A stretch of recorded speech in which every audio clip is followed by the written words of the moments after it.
to the radio. I mean, I was a geek. I was a radio geek in high school. Mike Adams was a top 40 DJ in Columbus, Ohio. He's a go-go, Mike Adams. 1230 WCOL.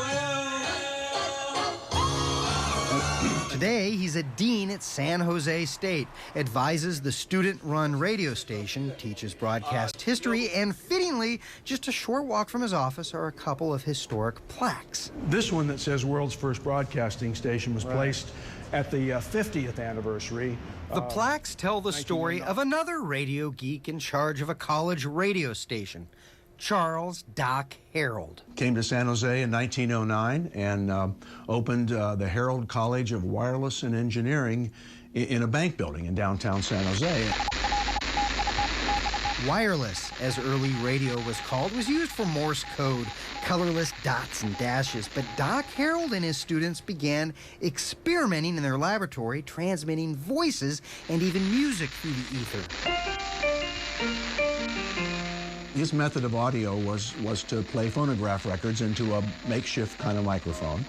And his students started doing shows. They started reading from the newspaper. They started playing the musical instruments they played. They brought in their grandmother to sing.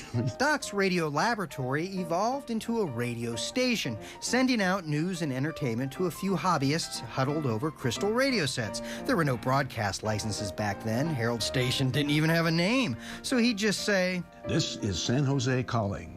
This is the wireless telephone from the Garden City Bank Building in San Jose, California." Celebrating 100 years of news, information, and innovation. All News 740 and FM 106.9 KCBS. 100 years later, Herrold Station is still sending out news and information. Now, on the lower deck of the Bay Bridge, a stalled motorcyclist, they're clearing. Except now it has a name. KCBS. KCBS News Time, 9:20. So, how did we get from San Jose calling to KCBS?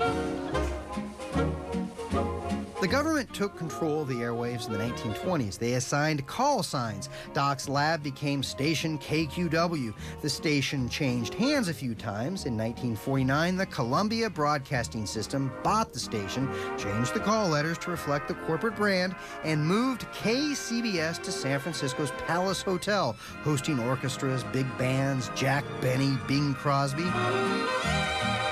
Alfred Hitchcock lived in the Bay Area and kept his AM dial tuned to 740. He phoned in requests and gave KCBS a bit part in his classic thriller, The Birds.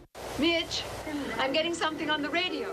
The bird attacks have subsided for the time being. KCBS, now an all-news station, lives in all-modern studios on San Francisco's Battery Street and qualifies as the first broadcast station in the entire world.